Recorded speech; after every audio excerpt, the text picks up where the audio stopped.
Hello, everybody, and welcome to Ohio State Buckeyes Call-In Show. I'm your co-host, Ryan Stano. And I'm Garrison Gaddy. Well, everyone, There, we're go just ahead. real go through all the. We got a lot to share, real quick. But before we get going, Yes, we do. everyone, uh, please like, share, subscribe to the channel. Also, if you have any family members that are fans of anyone else, please be sure to check out the other content that we have here at the network, The Voice of College Football. Big news. Mike and I will be interviewing Luke Montgomery on next Tuesday at 7:00 p.m. Eastern Standard Time.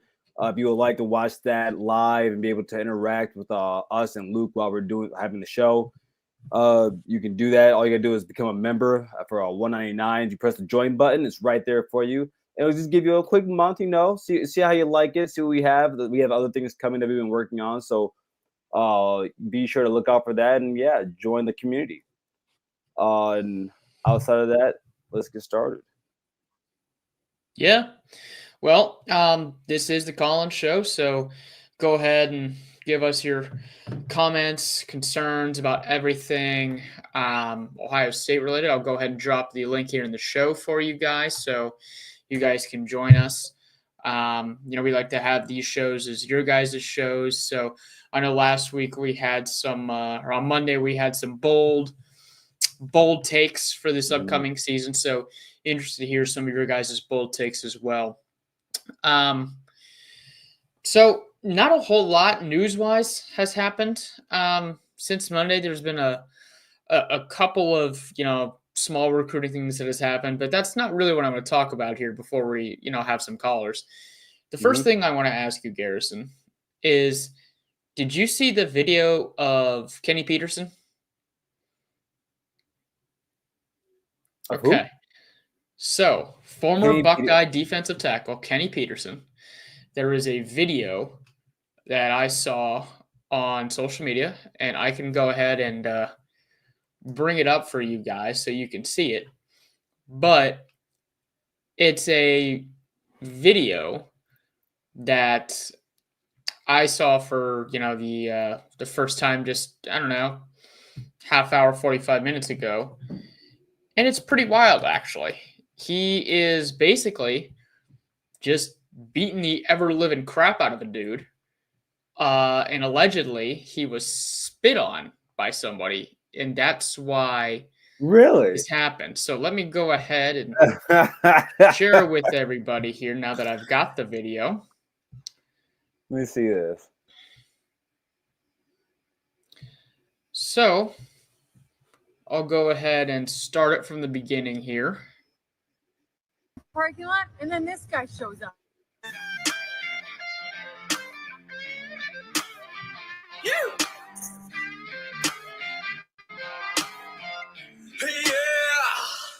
I'm that guy. Bro, wait, he walked to his car?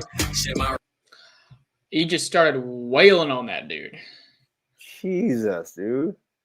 Now, again, I don't know exactly what transpired before that, what was said. The caption said there was some sort of spitting before that, but I just want to take this as a PSA for everyone not to antagonize former or current Ohio State football players because they will beat your ass. Oh no, I always thought it was funny when I feel like people don't understand how massive, like, even college football players are. Like, these are very large human beings. Like, actually, I mean, fun fact, everyone talks about all the head injuries of football. The average NFL player lives about 5 to 6 years longer than the average human.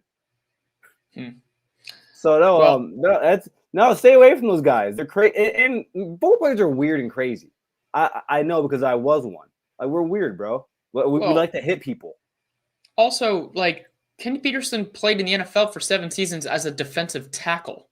Like, why on earth are you antagonizing a dude that big who is that strong? I don't understand. No, you would never catch me doing that. Oh, no. Absolutely not. Absolutely not. Well, it looks like we've got our first caller, so I'll go ahead I'll see and what this is about. yeah, I'll go ahead and bring them in here. Hey, Burks, what's going on? Burks the Buckeye, what's going on? Yo, what's up, man? Yeah, I have a huge announcement, but before that, did you guys know I ended Caden the Man? Like, I ended his YouTube channel, that guy. Yeah, bro. So I was listening, and Ryan, did I tell you that he was kind of banned from the? You mentioned that you did mention that fact. Yeah. Because if I'm right, Burks, he got banned from the network. Yeah, basically, man. Yeah, and then he deleted. Yeah, I saw that, man. What? So yeah, tell us what happened. Basically, he kept pissing off Mark Rogers because he's such a moron, dude. He's just like, me and Burks unsanctioned show 7 p.m. and then Mark Rogers just blasted him. He's like, get the hell off my Netflix. Wait, he said what? Dude, Mark Rogers, literally, if you can go watch it. It's round 2 to 3 round, like NFL draft reaction of Mark Rogers. Skip to like the first 10 minutes. He's like, okay, get the hell off my show for a good 1 month. I kept telling you, stop being a moron, stop being a clown. But you refuse to listen. He went like off. And I feel bad for Mark Rogers, dude. He's such a good Buckeye. And this Canadian man. And he just keeps super chatting my name. He's obsessed with me for no reason, just because I do debates on OHL podcast and he doesn't like them. So like he just like promotes his show when he's not supposed to, man. And it's just crazy. It's just so like and then I went on his show. I destroyed him, completely wrecked him. He deleted all his videos. I ended up seeing that like the day after. I saw that. Yeah. And go ahead, Burks.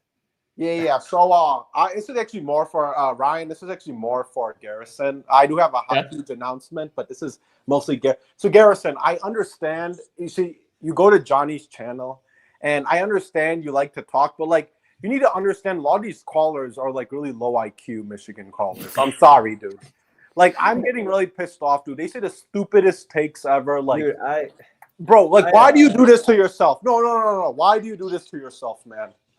No, I'll be honest with you, Burks. I'll be honest with you because I talked to a Michigan friend of mine. I'll keep his name out. I talked to a Michigan friend of mine about that. Yeah. And I told him, I said, I'll probably take a little break here and there, or just like be very selective of who I'm talking to on there. I was like, dude, like, I you know me, Burks. I'm not gonna come on there and lie to you. I'm gonna give you like honest, like I don't even really troll. I'm gonna give you honest takes and tell you what I really feel, with some of its bias, of course. I'm a Buckeye, of course, but a lot of it's coming out of not a bad place. You know what I'm saying? I'm not trying to do a gotcha moment or anything like that. I'm just telling you how I feel, or what I know. That was kind of arrogant, but no, it's not. Listen, yeah, those are the Walmart fans in your fan base. Those are the people that believe that I'll say it. Guys like Maniac, all right? He's my Caden. He's my Caden, Burks. And I get it. I know that, bro. He is obsessed with you, man. And Ryan, Ryan, I'm gonna bring you in here, man, because you've been gone for the last few weeks. I have. And on Johnny's show, one of Maze Madman's co-hosts. For you Buckeye fans, if you watch his show, you should definitely go check it out. It's a really good show. But there's two guys on there, both of them who I can't stand anymore, and one of them being Maze Maniac, who he's obsessed with me. And I told him, bro, as much as you say my name, as much as you try to talk to me, I'm never going to date you. Never going to date you. And for some odd reason, he continues to do that. He says these crazy takes, and I've been in there like this. He says I'm just completely biased. That I'm like one of the most biased Buckeye fans ever. Ryan, am I not the same Buckeye that comes on here and defends Bryce Underwood from you? Defends might be strong, but when I say defend, I'll say this. As far as like Buckeye fans go, you are a very measured talker when it comes to Michigan.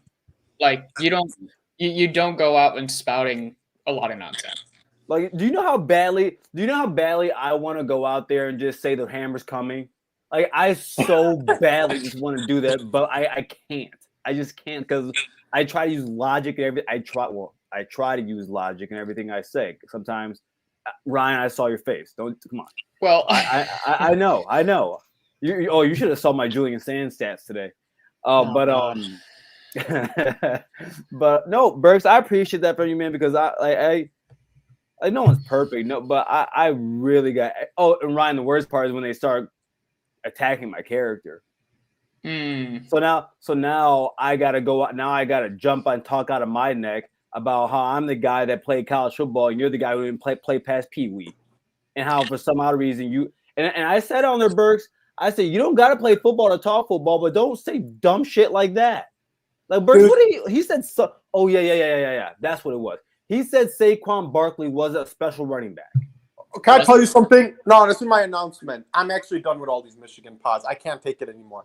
They make the stupidest takes. They destroying our fan base, dude. This Johnny show. Okay, I respect Johnny, right? Yeah, Johnny's a respectable one. But he's super smart, Johnny. But he brings some of the dumbest people on his show. They are talking over each other. It's like a bloody zoo, man. It's literally a zoo. And I am getting so frustrated with these takes there, man. What is this? Blake Corum is better than Ashton Genty. That was what they were saying. They were saying that. I'm like, what the hell? Do you think this is hating the man stuff, dude? Yeah, Ashton Genty is another breed. Okay, all right. And number two. Hey, number two. This is what really got me mad, too. They were saying Jeremiah Smith is not special. What are you talking That's about? What it was. That's what it was. Yes.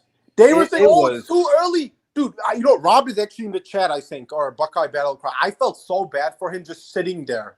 And they are just like, oh, you have to wait for time. Did you know that Jeremiah Smith had exactly the same stats than Braylon Edwards, our last first-round receiver, round for Michigan?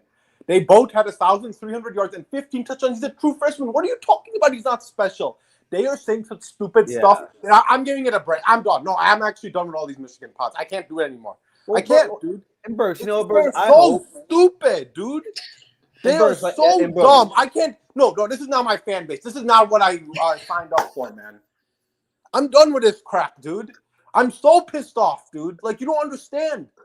No, I feel you. No, Burks, no, I get what you mean, bro, because I like there was like a few months last year, guys, where I was literally on the heads of Ohio State fans. And actually, no. I was this year too, right? About the whole Fire Day thing. So you're talking about the lunatic fringe? Like I was. Yeah, I think because when Ryan and I talked about it, I think I said, I understand why fans are upset him saying that. No, I said he shouldn't say it, but he ain't wrong. Because I've seen it in the fan base. I remember just being called crazy because I told everyone Cal McCord is going to be the starting quarterback for the Ohio State Buckeyes, and 80% of this fan base was goo goo gaga over Devin Brown, who's now at Cal.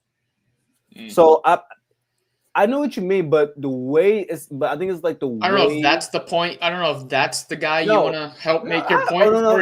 No, it's the point. It's the point that some things are just obvious, but people in the fan base or who has ever respected fan base chooses to have blinders on, like or just say stupid things like Jeremiah Smith is special.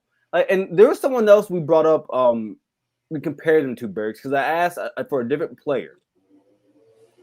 There was another player who was a freshman who I said we would all call them special after that freshman year. Well, the only proper comparison would either be Calvin Johnson or Julio Jones or a combination of the two, quite frankly. Well, here I'll ask you guys this. And maybe Ryan, you disagree with this. I have an affinity for Michigan high school football. Was it kind of easy to see year one that Will Johnson was special? Was a different football player at corner? I mean, I never thought Will Johnson was necessarily bad. No, not bad. I'm saying no. I'm not saying bad. I'm saying could you see why someone would call him special after his freshman year.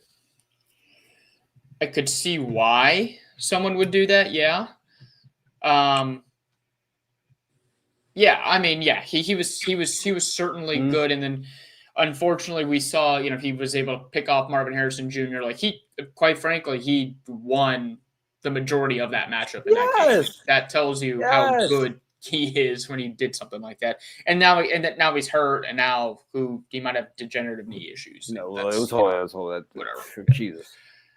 Yeah. Hold up a second, because I know for a fact, Burks, that if I bring up another Buckeye, this will be a clean conversation where we won't talk for each other. Okay? Yeah. So let's bring up my guy Rob.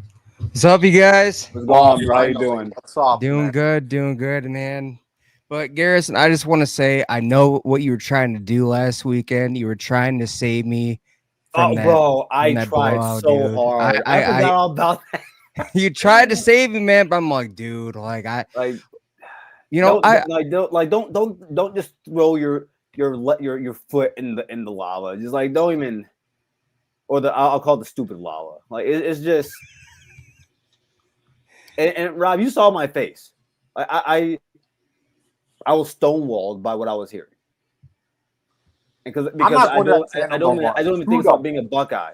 It's not about being a fan. At some point, for me, when you want to talk football, and it's not like you guys don't have they have a great following there. So there's a lot of people listening to you, dude. I promise you, people will still listen to you if you can give honest takes and honest comments. Like it's just instead of saying Ohio State sucks and they're bums. Yeah, it's just like I just sat back and watched that person like do this and go after. No, don't worry, Rob. I'll say it. Steve and Maniac. I'll say their names. Screw them. They're like Steve is a clown. I'm sorry, I do not like him. He's disrespectful. He's rude. And that woman in the chat, that Michigan fan, I can't stand her. I hate her.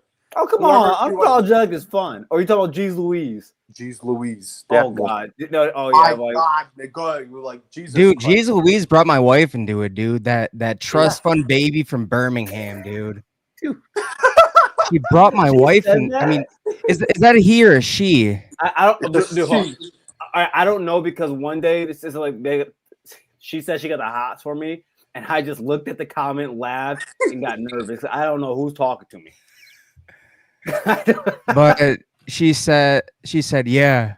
I feel bad for your wife. You're annoying. I'm just like, don't bring my wife into it.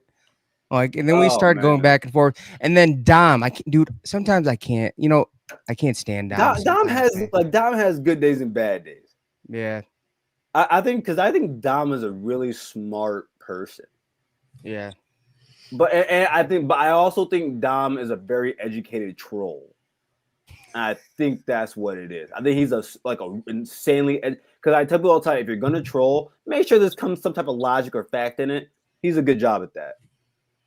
Yeah. But the only problem is I don't like that Dom goes around telling people the way I debate and giving all my tactics. I don't like that.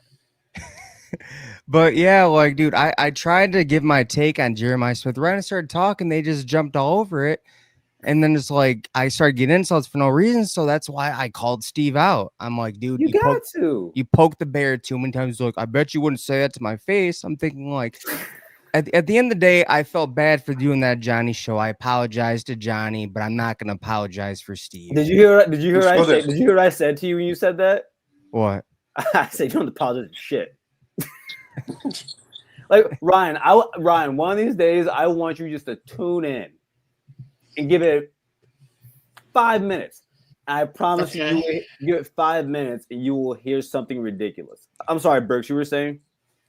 Yeah, no, I'm just really done with these Michigan. Like, I've unsubscribed to all of them, right? I can't do it anymore. They just make such delusional takes. It's embarrassing. If they put it on Twitter and it goes viral, you know how stupid our fan base would sound? Like, it was disgusting what happened last week. And you remember what happened the week before. Remember Devin came and he started asking questions about, like, why there was no people in the recruiting trail? Like, well, no recruiters. Ryan, you know Devin?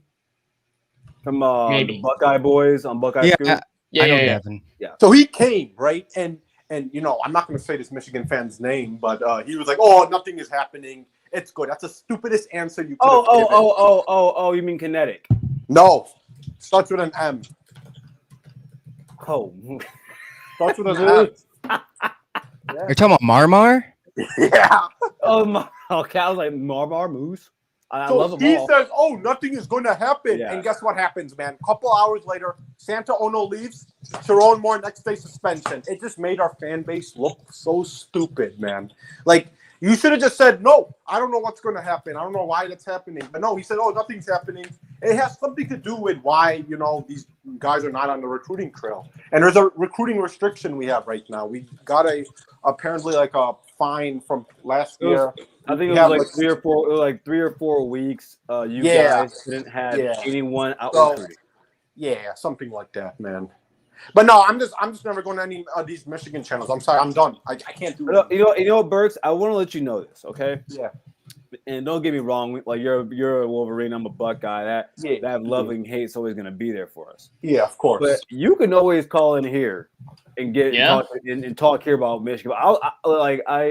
I for the last 2 years I've done a Michigan Ohio State show, so Yes. I pay dead ass to you. I know Ryan does too. You can come here and talk Michigan football with us, especially in the college show. I would happily do that with you. Yeah, that'd be great, man. Because I just can't take it anymore. Like it's not the hosts that are the problem. It is the community. They're just not educated. They don't have I don't think any of them guys graduated from high school. I'm sorry, I really feel that. I think we're that dumb. Dude. No, it sucks. Let me ask you something, Burks. As a Michigan guy, I want to hear your take on this because I was gone, like Garrison said, the last couple of weeks. I was overseas on my honeymoon. Oh, cool. So, what do you think of Sharon Moore's 2-game suspension that doesn't include the opener against Oklahoma? It's great, but I don't think he's going to get a 2-game suspension. I guess I 2-game suspension, dude. I wish it happened because I knew he was going to get a game suspension, right? I just knew it was going to happen 100%. I don't think it's going to be 2-game. I think that, what Rob said. I think Rob is into something. He might not coach this year, and that's why recruiting is also going, slow for Michigan. And he might not coach. He might get a show cause and be the sacrificial lamb. And Wardy Emanuel might be gone too. That's what I'm starting to feel like. I'm leaning towards that because he makes a good point. And I'm starting to also feel like it's going to be more than 2 games for sure. That's what I feel. But we'll see in a couple of days or in less than 20 days or 20 days. Yeah. Yeah. Let me ask you something, Burks. Let me ask you something. I'm still laughing at Burks, man. So if you're on Michigan's payroll, but you get a show cause and you can't coach, would you keep someone on your payroll when there could possibly be someone out there that's a very marketable coach to bring in? Yeah, I would do so. I would say so. That's what I would do. And if he does really good, then bye Moore or something like that. I don't know, dude. It's just. But at the same time, it can affect Bryce Underwood, his relationship with Moore. He might not like the. I don't know, dude. That's actually a really hard question. I don't really know the answer, but I feel like for now, man, I don't know. Probably, I guess if this was me, I would probably get a better coach just because Moore is gone for a year, and I don't think Wink and Chip Lindsey are ready yet to actually be a head coach, to tell you the truth. So I would do that, and yeah. How do you feel about you guys got that? What's that old man's name? Who, Wink? No. Biff. Yes. Biff. Yeah. Biff. Yeah. Well, do you think he would be the guy? Dude, I would not. He doesn't have a good coaching record. I'm sorry, man.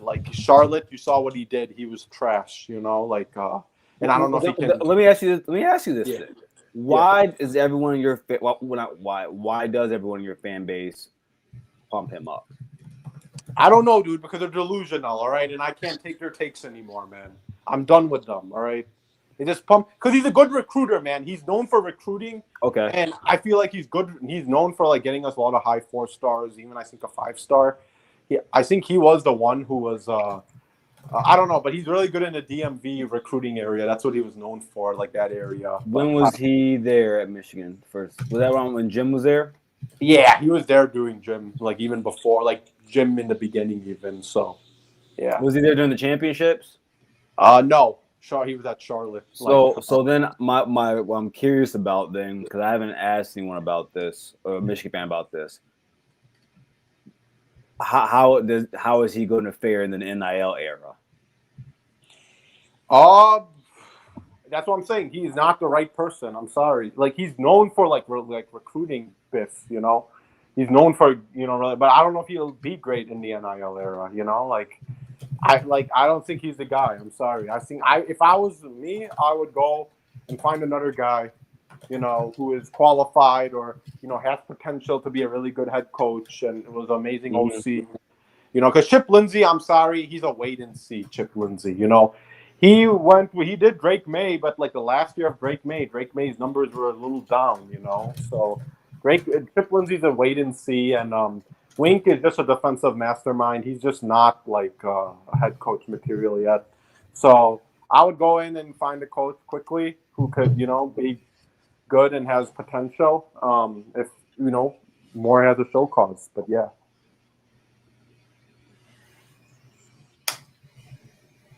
So real quick, guys, I'm gonna do a quick read, and then we can talk some more here. Versus some from You can make a difference here at the Voice of College Football. Use the Amazon link. Financially contribute to the Voice of College Football without spending a penny. Same shopping experience. It's easy. Go to any video on any channel. Go to the description section and grab the link right next to the capital letters that say Amazon. Use that link, and Amazon will instantaneously convert to your account, settings, history, everything intact, just like whatever link you use right now. No difference. Pay no attention to the product that you see right there. Just go search what you want. Don't forget the Amazon link. Thank you for your support. Sincerely, the Voice of College Football. There we go.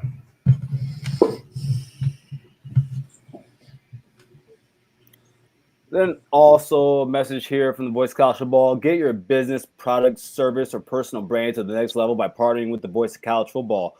Let's discuss how you also can reach your target market. Check out the experience from one of our current partners, that being Winning Agency, posted here on the screen. We are here to deliver for you. Contact us at sponsorships at vocfb.com. Again, that's sponsorships at vocfb.com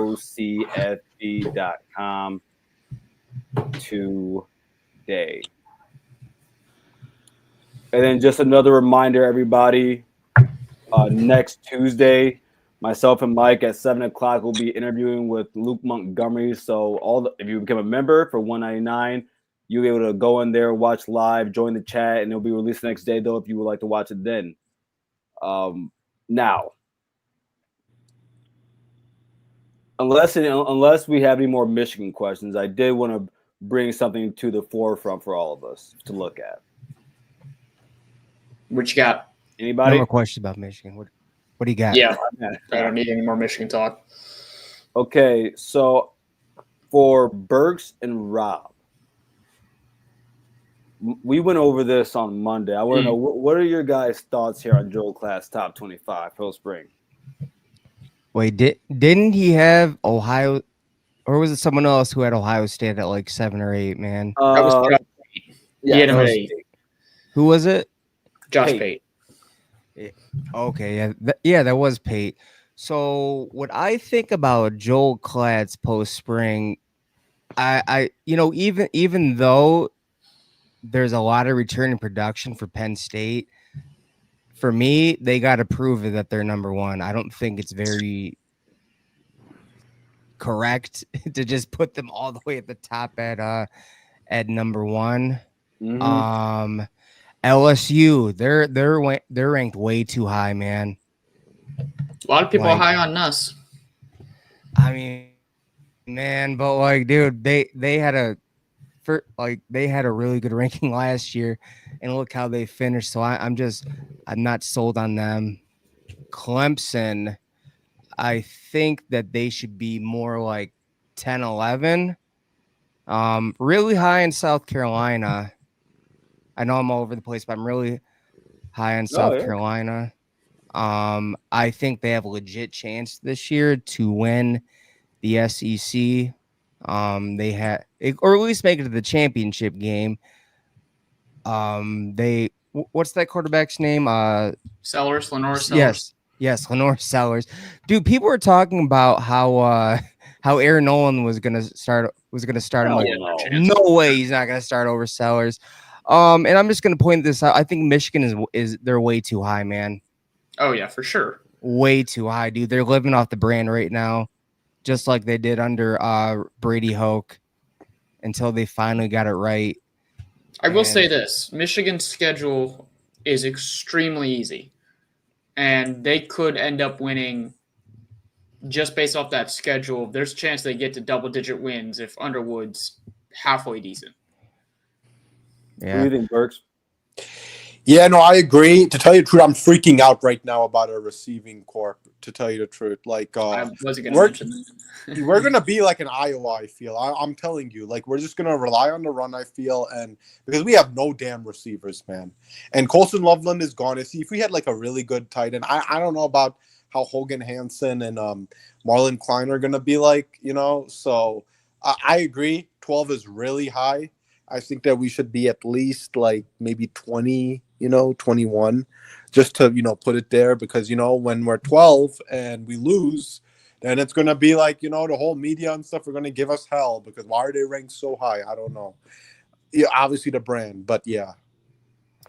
Yeah, on Monday, like Ryan and I, we disagree on a few of them. Like on top of like Penn State, I understand why they could be put at number one, but I also do understand why someone wouldn't have them there.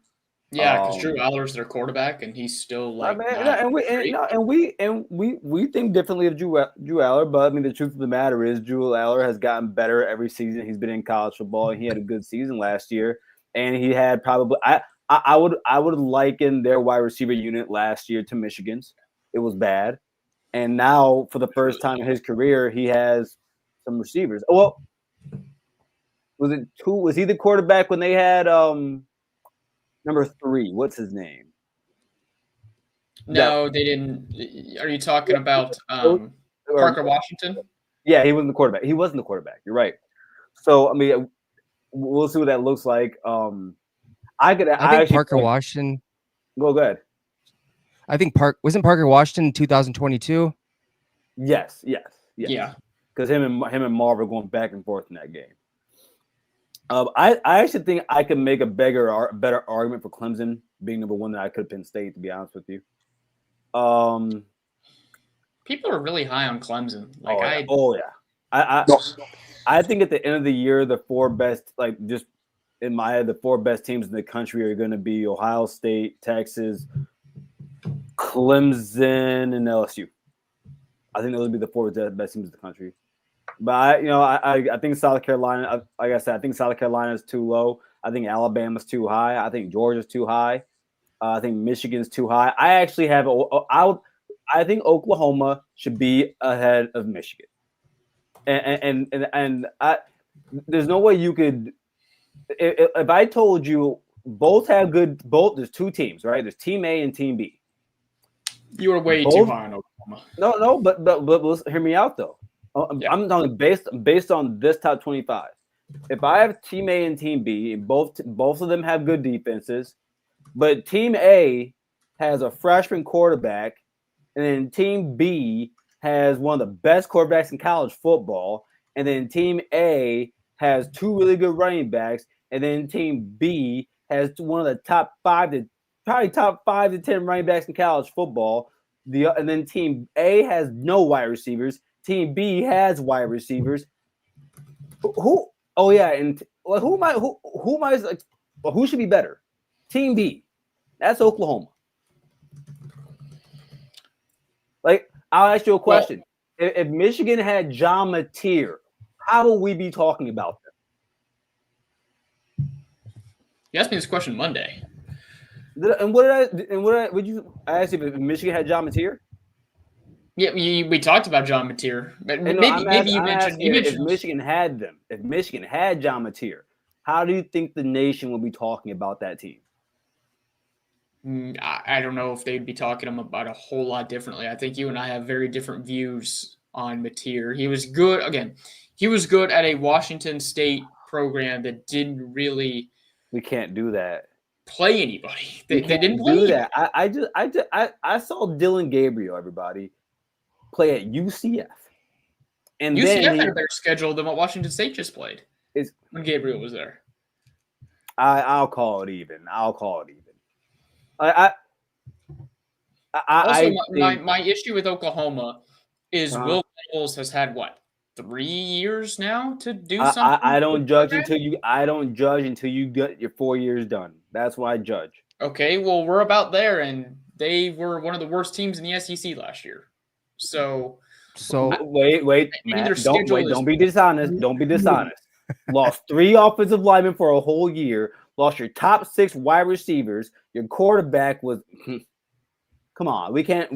We have to be honest. He's a defensive coordinator. Why was their defense so bad? Like, he came from Clemson as the defensive coordinator. Why was their defense one of the worst in the country? Because your offense couldn't score and they kept giving the ball away. I knew that was going to be your argument. I knew that's what you were going to say. Here's my real take on Oklahoma. So when Oklahoma and Texas, were rumored to join the SEC, and then they joined the SEC, I made this prediction that Texas was going to definitely belong, and Oklahoma had no business being in the SEC. I mean, you have Steve Sarkisian, who, he was under a coach, a national championship winning coach. And then so he learned the ins and outs of the SEC. And so that's how he's recruiting. That's how he's building his team. The talent that Steve Sarkisian has gotten and has built, it's more aligned with the SEC than Oklahoma. And this year I have Brent Venables actually being on the hot seat. And if he does not get it done, I think eventually he will be fired. I agree. This is year 4. Yeah. After year 4, I think you're allowed to get fired. Do you think this would be interesting? Do you think that Lincoln Riley could get fired this year, and then all of a sudden Oklahoma rehires him?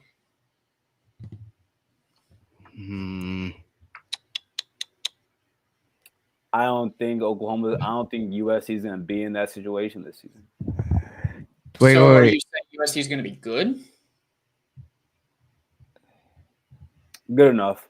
I hope they're prepared for a massive buyout. That's good enough. That's the issue, Rob. Is his contract is worth a lot of money. I don't know, man. Like if LSU's bought out Ed Orgeron's contract, if Texas A&M bought out Jimbo. Yeah, Jimbo's contract, and then Mel Tucker. Well, actually, no, I don't think Mel Tucker gets any money because he was I think didn't he negate I'm sorry, Rob. I'm sorry, guys. I just figured out who this is because this right here is my boy Cam. He was on my petty officer in the Navy, and he's one of my best friends. But by the way, he's an Ohio-born Miami fan. And by the way, Cam, I do agree with you. We talked about this on Monday. Miami is definitely too low on that top 25. But I'm sorry, Rob. We did talk about that, yeah. But yeah, actually, Mel Tucker, they didn't owe any money for Mel Tucker because it wasn't a breach of his contract. Yeah, it was a show. They fired him for a cause because of all the weird texts. I think due to Oklahoma's rich history, you had who's it? Barry Switzer, and then you know Bob Stoops, Game Bobby, yeah. And then you go from Bob Stoops to Lincoln Riley. I think due to their just the rich winning history, I think and that's why I think that Brent Venables is on a short leash, and if worse comes to worse, I think that they'd be more than happy to help. Couldn't Oklahoma help buy out the contract USC and okay, well, I'm getting uncomfortable with this. How long do you guys expect the third best program in the modern era to be down? At what point? At what point? Like, do you guys hear yourselves? We are talking. Wait, no. Boomer. Oh, Sooner. I mean, like what you guys act like we're talking about Oklahoma State. What Oklahoma State about? Arguably has been a better program than Oklahoma since Will Venables has gotten there. That's 4 years. Wait. Ryan, I'm going to stop you now because I don't want Michigan fans to clip this up and use it for ammo. Don't sit here and say it was we can use those 4 years for that, but not use 4 years for this. We will not give them that ammo. I refuse to give Burks that ammo. Well, okay, no, the difference is there are way bigger differences. You really think? How many programs do you think? And Burks, I want to hear from you. You're too quiet for me. How many programs do you think have more talent than Oklahoma? 10? Probably like at least like 12, I would say. And that's pushing it. Yeah. Ohio State, Oregon, Penn State. No. Penn State has more talent than Oklahoma. Penn State. Yeah. Yes. Okay. Yeah. All right. Okay. Texas, man. And then Texas, Georgia. Florida, dude. I think Florida does. Florida, I agree. LSU. All the NIL money, man. LSU. Billy. Clemson. A&M. That's 10. Miami. And then. Did someone say Alabama? I did. Oh, you did. Okay. Georgia. I said Georgia. I went to the SEC. I want to say this team, but I don't like. Let me hear it. I was gonna say Tennessee, but no. Yeah, it's close. So that's you know what? I might give you Tennessee. Oh, I'm good God. Oh, look, you are what your record says you are.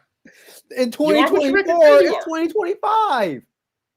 Okay, and you go off of what you basically saw with 2024. If that's the case, Ohio State won the national championship, and I haven't gone off that ledge yet.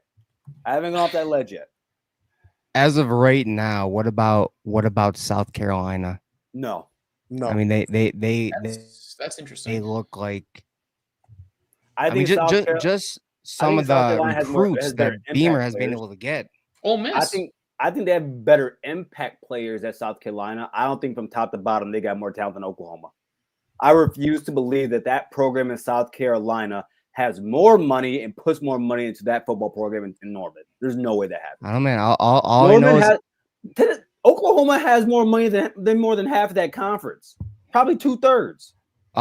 I've no doubt about NIL, but all I'm saying is like Dylan Stewart was crystal ball to Ohio State in the last second. I'm getting hot right now. South Carolina. I mean, it makes for good conversation, man. You know what? Here's what I'm gonna do. I'm gonna look at Oklahoma's recruiting classes, and I'm gonna look at those other teams that we mentioned recruiting class, and just recently, just the talent being recruited recently, not in like the last since 2000 or whatever. I'm just talking like recently with current head coaches. We also have guys. Yeah, I'm gonna get Juju up here. Do you guys have any parting thoughts you want to leave us with?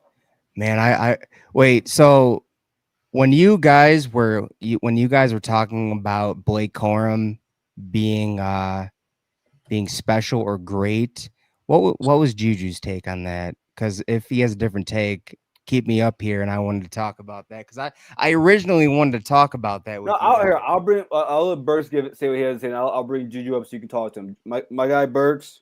Yeah, no, I appreciate it. Have a good night, and I'm done with all Michigan channels for now. No, Burks, with your permission, Burks, do I have permission to clip up that rant? Yeah, man, you can do it. Okay, you can have permission, and let everyone hate me. They can go F off all of them. Who cares? I'm just done with it, man. It's always TJ and John. It's always TJ and John. Yeah, TJ and John are great. The hosts are great, but it's these other people, the community, the callers are all idiots. I'm sorry, I can't take it anymore, dude. Well, as long as we have you here at the network, I'm happy. That's what I care about. All right, cool. Yeah. And I like Mark Rogers. I support Mark Rogers, so you'll see me more with him for sure. Mm-hmm. But yeah. All right, brother. You have a good night. All right, see you, Burks. Yeah, man. Take care, man. Appreciate it. Now we'll bring up the honorary Buckeye, Juju, my man. How are you? Oh, Juju there? Oh, Juju, yeah, I'm here. My bad. There we go. No, you're good. I'm good. How are you? How y'all? I'm good. Hey, good. real quick, Ryan. You were in this live, but the guy Steven we were talking about, because Juju was being honest about Jeremiah Smith saying he's a special player. Well, I think that's what you said, but I'll let you answer Rob's question. But this dude, Steve, was calling him a Buckeye fan. He kept saying OHIO to Juju. It was the funniest thing I had. Bro, it's pretty good. That dude, hey, don't hey even Juju, OH. That dude, bro, it's just, bro, some people just make you look bad as a fan base, bro. It's just, I don't even want to get started on him, bro. What'd you say? No, I'm playing. That dude is clueless, bro. But Rob, you had a question for Juju? Yeah, so I was kind of listening in to you guys' discussion about Blake Corum. Mm-hmm. You know, I'm gonna give my, because I know what was the discussion, if he's special. The honorary Buckeye, that's crazy. Oh, I'm sorry, I was reading. It's all good, man. I'm listening. You said is Blake Corum a special player? No, what was the discussion if he was special? Because I just want to say my take real quick in the reasons. Should I since it was my comment, should I like I'll explain. Go ahead. You can go. So what I was talking about, Rob, and I'll let Juju give his answer. What I was saying was that I asked them, do you believe Blake Corum to be a special football player? I said and it's not that to say he can't be special to your fan base, right? Yeah. And the what I said was that take JT Barrett, for instance. Ryan knows Ryan, just like you, everyone knows I can't stand JT Barrett. But I'm not dumb enough to say that JT Barrett is not special to Ohio State. He is special to me as a he's still JT slander will not be tolerated in this podcast. But JT Barrett, he ain't a special football player. You get what I'm saying? You see what I'm saying, Rob? You can be special to a fan base, but I can also sit here and say you are not a special football player. Vernon Golston is I remember that season he had. He is special to Ohio State fans. Vernon Golston is not a special football player. Nah, man. And it makes me sad. It pisses me off. Because he could have, I wish he was as good as his cousin from the state of Michigan, from Cass Tech, but William Golston. But yeah, shout out. So that's what it was. Juju. Okay, so I'm gonna say that people have different opinions on what special is. But me playing the game at a level that I did, I know Garrison, you did too in college. So it's it's kind of like the eye test. You just know, there isn't really just one certain thing. It's talent mixed with making plays, but just off an eye test, you just know that kid's special. So this might be unpopular. I bounced back and forth on this when I originally was yeah, he's special, and then I started to watch him again and again and again. I went back just to make sure, and I think the best way to put it, in my opinion, is he had a special career, yes, but as far as him as a special player, he's not the fastest. He's not the strongest. He's got great vision. He's good in pass pro. But I think to be special, you have to be damn near great at every aspect. So I'm going to say painfully no. Painfully no. Well, bro, it was funny. And guys, I had this conversation with a friend once. And this is what we did. This was about 2 years ago, my best friend Lawson. I had him pull up Blake Corum's highlights, and I pulled up Ezekiel Elliott's, and I told him, "I bet you see the difference. I bet you see." Like during our conversation, Ryan, I brought up Melvin Gordon. I'm like, I bet you see the difference between him and Blake Corum. But I think the best way to distinguish it is Blake Corum was a very good college football player.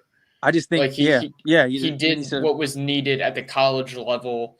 He didn't necessarily need to be, because there are players in college, and JT's one of them as well, where you can excel where you don't have to get by where you don't have to have a certain level of athleticism. Like you don't need to be the fastest or the biggest or the strongest, because in certain college or have games, an arm or JT had an arm. Okay, let's I slow think a big aspect too that needs to be brought into is when you needed to play, Blake Corum made it. Like I think that's what makes his career at Michigan like he's JT Barrett. That's what Blake. He's JT Barrett. I know, but Blake Corum did it at a higher level than JT. Well, it's not JT's fault.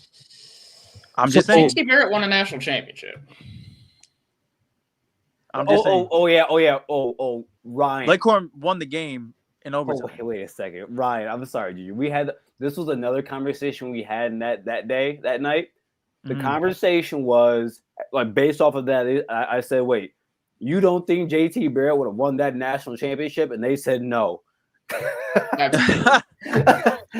like, wait. So you tell me Ohio State can win it with a third stringer, but we can't do it with? Come on, we can't do it with the guy who finished fifth in the Heisman Trophy voting that year. He broke all the records that Braxton broke the previous season.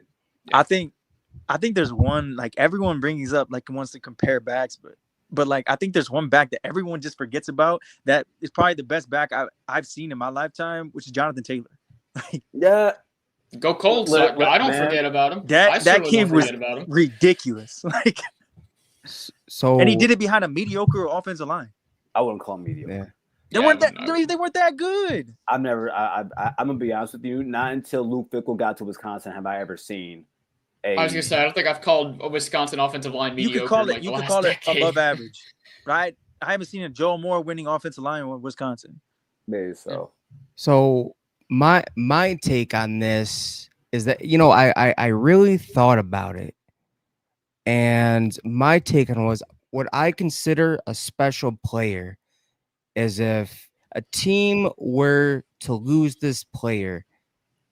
It would be extremely detrimental. Now, when Blake Corum got injured, they went on to beat Illinois. They went on to beat Ohio State.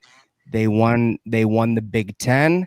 And I would say, here's the thing. Yes, they lost to TCU, but I would say that. So I watched a lot of the interviews with Michigan players, and I felt like they weren't taking their opponent really seriously. So then they got out there and they got smacked in the mouth. And JJ McCarthy was a big factor in that comeback, but it was too little, too late. So was it really that detrimental to the point where it's just like they were trash? Because like let's look at Kenneth Walker. If Kenneth Walker's not on that Michigan State team, that's an okay Michigan State team. They get completely throttled by Michigan. That boy is special. Like he's special. Saquon Barkley is special. Not trying to be biased, but Maurice Claret is special. Julio Jones Didn't Walker rush for like 10 yards against Ohio State in that game when they won like 63-0? Yes. Yeah. We shut him down. Okay. That's not his fault though. But not his fault. No. He was good. The other conversation, I'm glad you brought that up. Should we judge someone say they're not special based on one game? And my answer is special players they're allowed some grace. They're not perfect. They're human beings. So they're college. Bro, listen, when you say Jeremiah Smith's age, there's a TEEN word in there called teen, 19, teenager. Like he's a young guy, man. Like they're not going to be. He's a freshman. But it was like a grown man, though. But it's like, But it was funny because, like, Ryan, guys, I asked him. I said, I think I did say this. Remember, tell me if I'm wrong. I asked him, did you guys think Maurice Claret was a special football player after his freshman year? And they said, yeah. I said, so tell me why Jeremiah's not. It's just if Jeremiah's sorry, go on, Garrison. No, go ahead, Rob. No, Rob, I know what you're about to say. You're absolutely right. Crazy. So I don't know, bro. If Jeremiah is not on the team during that playoff run, do they really are able to assert their dominance? They don't win the national championship because there's no 3rd and 10. I don't think we win the national championship in that game or that season. I don't. Against Notre Dame? I think we could get close. I think we could go to the playoffs. But I do listen. I know. It's a good thing we live in a world where we don't have to imagine. Look, like I said, bro, and special players are allowed to have like down games. Like Michigan and Texas were the only teams to shut down Jeremiah Smith. And you know what, Juju? And I'm not sure why people are able to understand this. Like, they think Jeremiah is a polished product as a true freshman. I can sit here until like when people say, "Oh, he's better than Marv already." I stayed away from that because, like, when we talked about it, I said for some odd reason, and Ryan, this is why. And I think you'll understand when I say this. I saw 2 games against really good defenses and really good secondaries that played zone, and Jeremiah could not get open. I have seen teams do that to Marv. I saw him do it for a full year, while the offense literally ran through him. Everyone bracketed him. Everyone played zone. Michigan even played zone, but for some odd reason, Marv was open. So it's like people guys got to get better still. So picking out that Michigan or that Texas game to me is stupid when we have 14 other games of evidence. Okay, here's what I'll say, because the only with Marv, like, it's a tough conversation. They're both great. With Marv, like, watching so closely and over and over and over again, the 2 biggest catch Marv had, one was in man coverage against Green. Don't know why we had him on the island. Terrible. Do not know. And then we put freshman Will Johnson on him in the second half, and that was clocked. The second time they matched up, his biggest catch was a busted coverage. It wasn't zone. Players get better, man. Like, this is what I'm saying. So it's like the zone is very effective on both, and like, and you want to. It depends on what you're looking at. Like, I don't think zone's effective on Marv. He had 80 yards, and you running zone. Over half of that was on a busted coverage. Is what I'm saying. No. You could literally go back and look. The ball was in the air. Will Johnson grabbed him, tackled him to the ground, and he snagged it with one arm. I'm not. That's a spectacular. But that wasn't zone coverage. Wait. I'm not the same way you Michigan fans. And Juju, you are a fair Michigan fan. You are, but I'm not gonna let you get away with that when you guys don't let up. When you guys completely neglect the fact on that Will Johnson interception that Cal McCord made the wrong read and was supposed to give the ball to the running back. I don't disagree with that. So we gotta call a spade. Will Johnson was in double coverage. He was in zone man. He was right there the whole time. He got beat, grabbed him, and snagged on. Don't take that. I disagree with him because, like, when the ball was snapped, even on the replay, he hesitates because he thinks he was the only wide receiver on that side of the ball. Juju, I'm not exactly. We play DB. We know if you are a corner and you are in cover 2, and there's only one man on your side, and no one comes out there, and no one went out there on that play. You follow him. You're right. Would you? Okay, let me ask you a question. Would you say that Will Johnson was the best best DB on that team? On our team. Yeah. Okay. So when that play happens and he hesitates at first, he gets beat. No question. Amar made a spectacular catch. I'm not taking that away from him. When Will Johnson gets up and then goes to the safety with his arms up, that is a miscommunication. That's all I'm saying. Like, the 2 biggest plays that he had. Listen, all I know is I saw Marv get tackled when the ball. Yes, bro, it was a great play. What I'm saying, he had 80 yards, but we're not going to act like he made the biggest impact in the game. You guys trailed the whole game. Well, I know people don't. Listen, we don't got to rehash this because we actually talked about that night. And I don't care to talk about that. And there's also like 3 more topics I want to talk about. We have an edge discussion to talk about that you wanted to get to as well. Yeah, we also got another caller we hold on. bring in. Juju, I'm gonna put that on the back burner because we have one more caller and we gotta end here soon. I got you. But next time, sir, no, I'm on your ass. What? I didn't do nothing wrong. That list was god awful, and you know it. And you know it. There's no reason you guys should. And I love Rotten Boys. I love the Rotten Boys. Those brothers make good content. Some of the best Big Ten content in the game. There is no reason to be saying Michigan has the second best defensive end duo in the country. That's insane. I have a top five. And then and Ryan, just so you know, this season, Ryan, just so you know, they said they would pick that. They said, no, I think it was you, Juju. You said you would pick Derek Moore over who? No, I said Stewart and Bain. I would take over him. But you wouldn't take Simmons, Colin Simmons over Stewart. It's a schematic. That's what I'm saying. It's a schematic thing for me. You're not taking him over Derek Moore. I said in our system. If you're just talking about straight up players, you're lying. No, we'll talk. Yeah, because we could do that. Wait, real quick, because you didn't say this name either. I just want to hear you say it. You would pick Derek Moore over Mateo Uyunglele. No. For this system. Okay, we'll talk about it next week. We'll talk about it next week. But you guys have anything you guys want to leave with everyone? Leave out. Say before you leave. Let everyone know where you can find you guys. Yeah, you can find my co-host and I on Buckeyes Battle Cry. Battle Cry is one word. Also, Mateo Uyunglele was the best. He had the most production at the edge last season. Great and player. I think he's gonna have a better season, but we'll see. Should. Great player. I got a hot take for D. I got a hot take for Mateo this season. I got a hot take. I think it's not Chase Young's fault that he had to sell those games. Well, it is his fault he had to sell those games, but it's not his fault he didn't have this. But I think because of that, there's a chance that Mateo takes like that. I think last year he was like a really good football player. I think if he takes that next step to elite, I think he challenges the Big Ten record, the most sacks in the season this season for Chase Young. That's a bold take. Yeah, baby. Why not? It's not crazy what he had. I mean, he had 13 and a half last season. The record is 18 and a half. I think it's 19 and a half. 19 and a half? Oh, yeah, he can do that.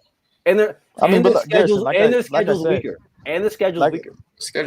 Like I already had argued with you, Garrison. The only thing I'm gonna say is you go back and watch. If Derek Moore finishes his sacks, he has 10 and a half. That's a flaw. Oh wait! Oh my God! It's not flaws because Josiah Stewart is faster than him. You sound like me talking about Jack Sawyer and JTT for the last 3 years. Okay, but Jack Sawyer and JTT do not have the win. They don't have the win rate that Derek Moore had. Derek Moore had the elite win rate. He just did. Bro, he had Josiah Stewart on the other side. We'll talk about it next week. Yeah, we got one more caller we want to bring up here before we head out. Guys, thank you for calling in, guys. Appreciate it. For sure. No problem. Later. See you, boys. Better than Mateo Uyunglele. I can't stand Juju. I don't. Juju says the smartest stuff ever. Like he's a very smart football person. He played the game, and then he says stuff like, "Oh, by the way, you want to hear my Julian Sand stats? I put down officially 40 in 12 games, 41 passing touchdowns." How did this go up from 35 that we said on Monday? No. I said 35 plus.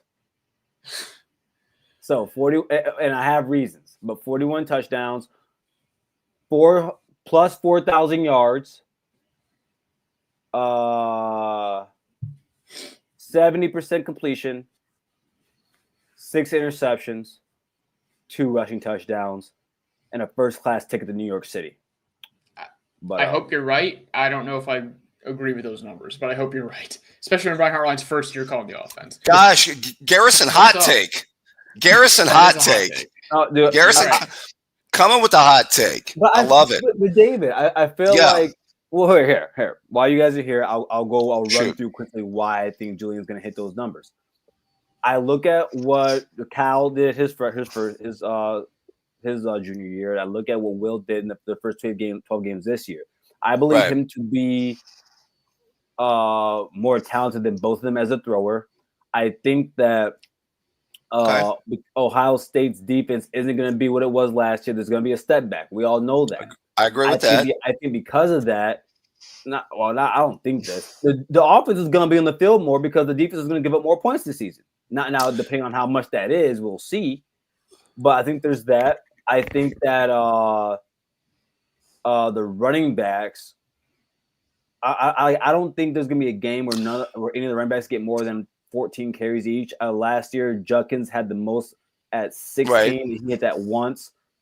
And I think that if you tell Ryan Day that he has a really good offensive line, an insane wide receiver unit, and the best wide receiver in the world, and Brian Hartline's calling your plays, I think in his heart of hearts, he'll tell you he wants to throw the ball. But that's why.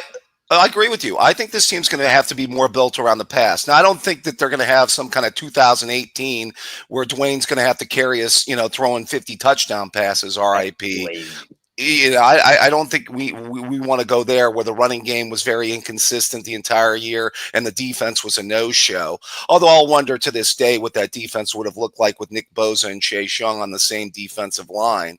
To this day is one of the great Buckeye what-ifs of all time is what does Nick Bosa and Chase Young look like on the same defensive line in 2018, along with what does JSN look like with Marvin Emeka in 22 as our three receivers. That was 2018 was that year, wasn't it? When we had that crap defense. Yeah. Well, Urban, two bad defenses cost Urban, 2013 and 2018. And I still don't know why the 2013 defense was garbage. I mean, you had Shazier, you had a young Boza, you had Bradley Roby. You had some good players on that defense, and I don't know why it was garbage. They couldn't cover. I think it was dark guys to play as well as they should have. But also, the 2013 team, I still have nightmares of Urban not giving the ball to his best player, Carlos Hyde, 4th and 1, and just letting Carlos Hyde be a lead blocker. If they do that, they win that game. They play for Natty. Or him doing it again with Zeke against Michigan State. Love that offense, but I think Jameis Winston might have done some business against that defense, though, fellas. Oh, for sure. Yeah, I said play for Natty. I didn't say win. Right. Let's be fair here.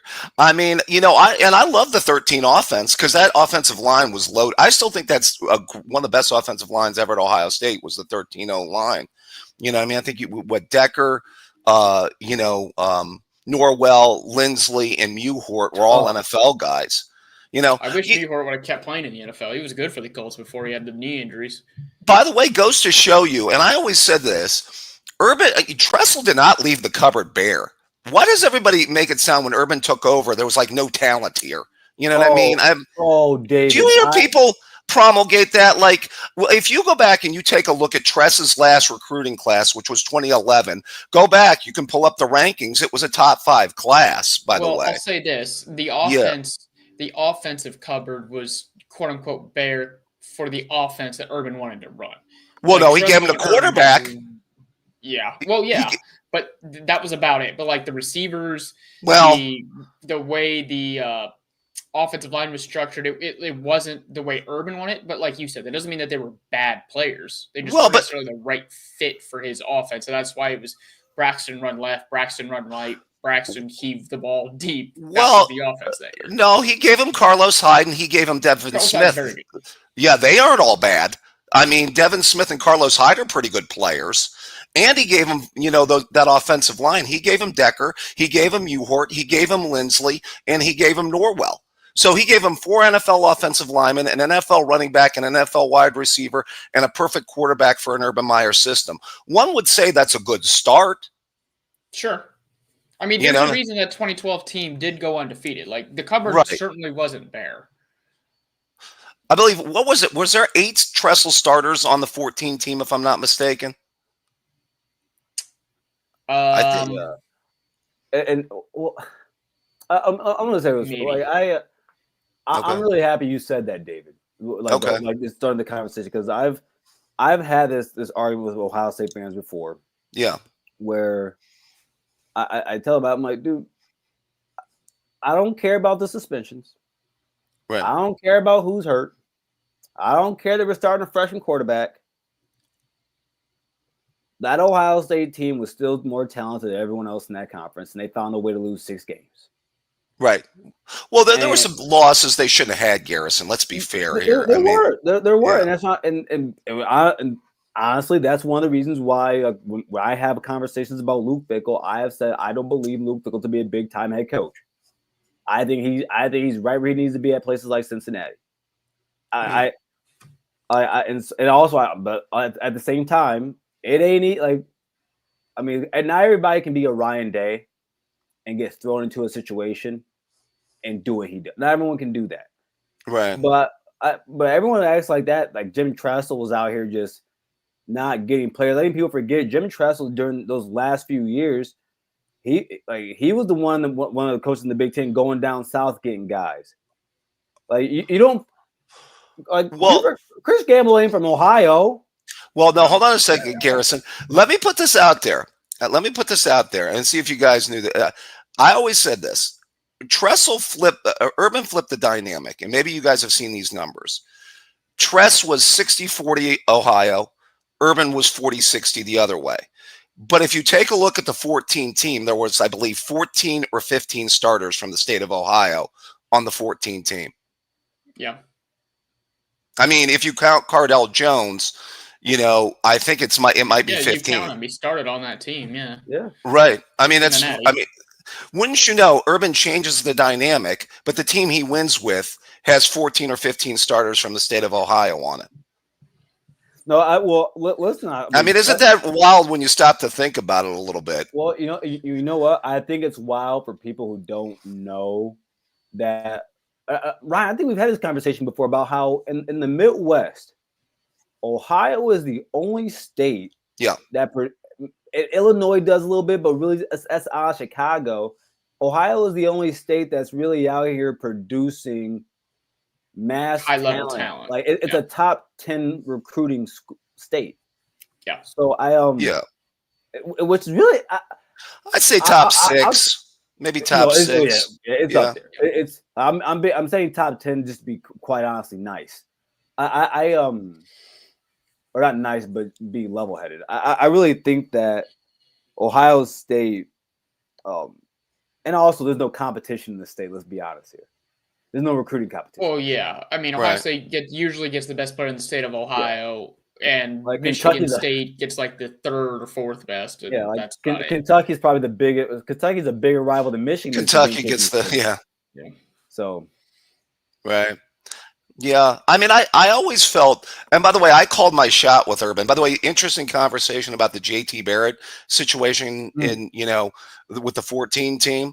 I will say I called my shot with Urban when we hired him. I said we win a national championship by year number 3 because of 3 simple facts, or 2 simple facts. Number 1, I thought it would take 3 recruiting classes, and number 2, I wanted to see Braxton's senior year in 14. And that'll also be a really what would Braxton have looked like with the 14 offense, throwing deep passes to Devin, hitting Michael Thomas, running zone read with Zeke. You're putting me in a dark place right now, David. I mean, that would have been fun. It was weird to me. Oh, man. Honestly, what was weird to me was in 15 when they converted him to the H-back position, they used him for like the first 2 weeks. Like the Virginia Tech game was by far the best ever produced there. And then they stopped trying to feed him the ball, which was strange. You definitely could have used him in that Michigan State stinker. So I don't really understand and again, that's a whole nother show where I've got issues with Ed Warner and Tim Beck. Somebody called Tom Herman. We get Tom Herman to stay one more year. You win back-to-back national titles.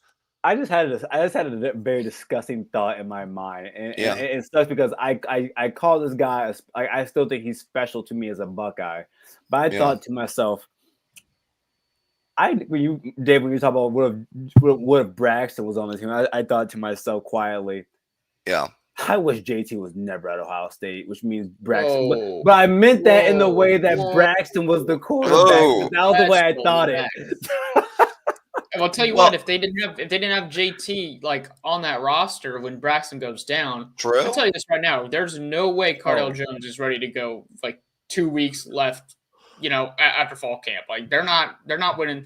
They're not going on that run. Like JT Cardale really started to focus and being like, oh shit, I'm one snap away from like being in the game now. I actually got to like buckle down, and that's when he started to mature, and that's why he went on that 3-game run there at the end. Well, who helped us at 12 and 13 was Kenny G. Kenny G, baby. Oh man, hey, this is Kenny G. This is a Kenny G friendly show. I mean, I give Kenny G more love than I give JT Barrett. To be honest with you, Wow. he kept that boat afloat, baby. He did. Man, did he have those were some games we were supposed to lose. Kenny Guyton still holds the record for most touchdown passes in Ohio State history in a single game. That Cal game, right? Was it 7? Yeah. That Cal game. By the way, do you know who the Cal quarterback was that game? Was it Goff? Yeah. I believe Jared Goff, that's right. Jared Goff came in at the end. Isn't that crazy? He came. I don't think he started that game. He might have come in at the end. Yeah, it was right at the end of that game. It was insane. Yeah, I remember he had Devin early in that game right down the sideline. It was like off and running. By the way, Devin, one of the most low-key, pride of Elliott, underrated receivers. Just like if I could just see Ted Ginn and Devin Smith run go routes the entire day and catch bombs.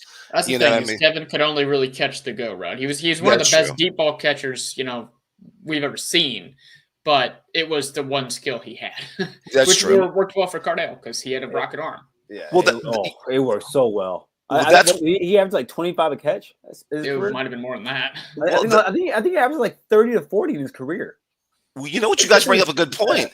That's why Ted needed Santonio Holmes in 05, that run the route kind of guy.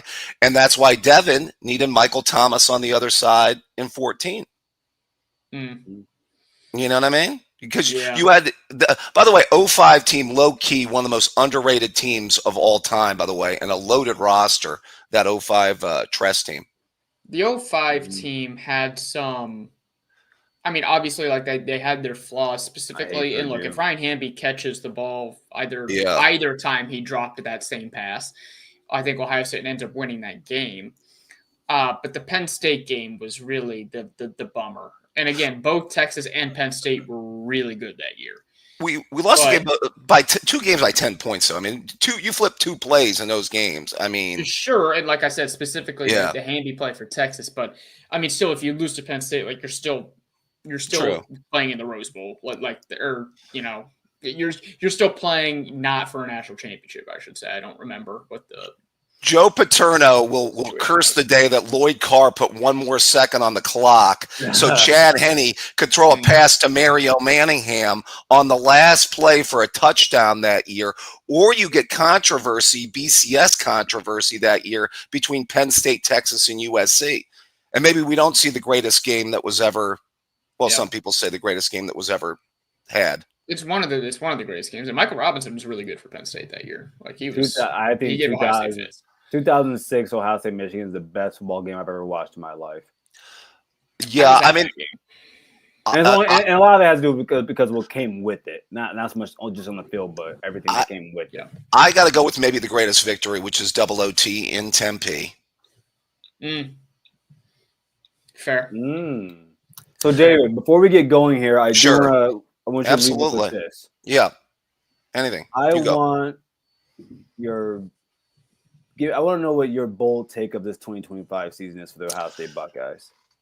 You know what? I'm trying to think of comparable Ohio State teams. You know how you look at certain teams and you try to be comparable. I'm trying to be legit with my expectations. There's one thing I want out of this season more than anything, to be fair, is to beat scum. I'm just going to be upfront now. That's all I need this season. I mean, to be honest with you, we shouldn't be able to raise children in a world. I mean, I don't want to live in a country where this happens 5 times in a row. I mean, let's just be real here, folks. Yeah. I mean, this will be a disgusting show if that happens. Please no. I will gargle with razor blade. I would rather gargle with razor blades than see that happen.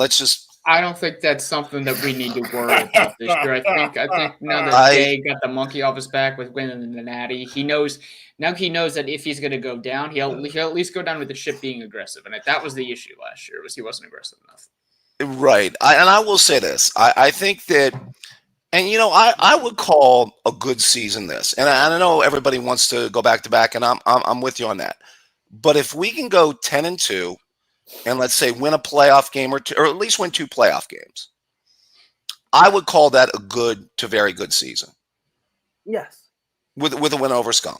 No, I could live in that, like Urban's last 2 years, Tress's last 2 years, where we have those type of years, win a major bowl game kind of years. You remember like 9 and 10, and then 17 and 18 type seasons.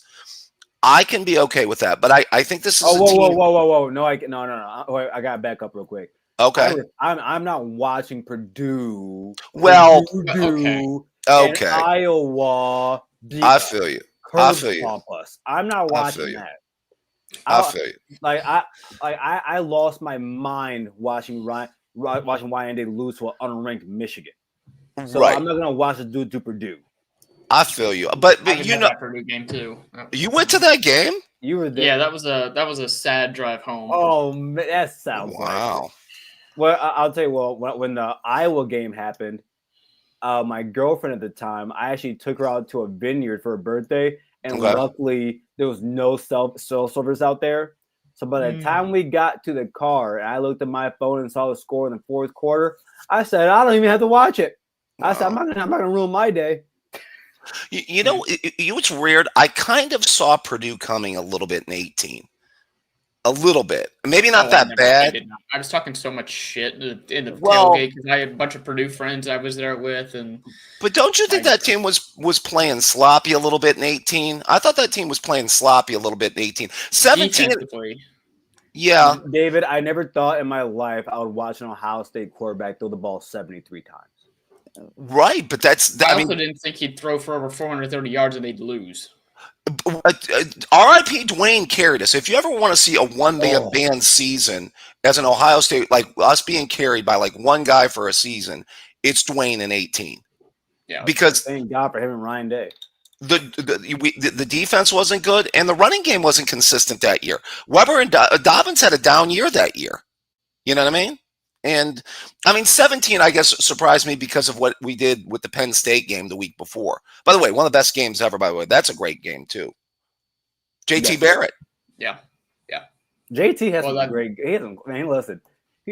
I know before I let you go here, I give JT a lot of hate. Show some JT love. Come on. No, wait. And deservingly so. When I see you throw 20% in a game at Ohio State, you deserve it. But doggone it. If you ask me who the best winner is in Ohio State history at quarterback, that's no one's a bigger winner than JT Barrett. JT Barrett knows how to win you a game. There's no reason we should have won that Penn State game. And true. Yeah. And 14 Sparty, another great performance. He had 2 all-time great performances in big games. Yeah. Mm-hmm. So. Agreed. All right. Well, appreciate you calling in here, man. All right. We'll get back together next week. Love the show, guys. Keep up the good work. Thank you, man. Thank you. Appreciate it. Take care. Yep. Bye-bye. Oh, man. Hey, Mike's right. You better leave JT alone. Listen, I lay it on thick with JT, okay? I pause. I won't stand for it. I do. I know what JT means a lot to me as a Buckeye. He really does. Let me get sentimental before we get going here. JT Barrett, the guy wins. I think when it comes to giving speeches, I would liken him to our Tim Tebow. That man had insane speeches that were awesome. I just think the guy can't throw a football. And I think that he is the Ohio State version of Uncle Rico. Oh, come on. Okay, I'm done. He's great, man. I love JT Barrett. I really do. Yeah, okay. All right. Well, we will see you guys next week on Monday.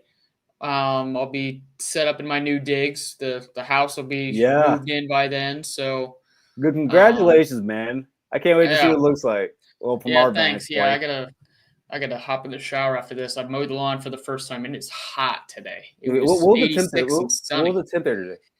86 and sunny. Same So here. Same. It was here. the first time it hadn't rained in 4 days, so I could finally get out there and do it while we're moving stuff. But we'll see you guys on Monday at 8 for the Primetime Live show. Until then, OH. IO. World famous Ohio State Buckeyes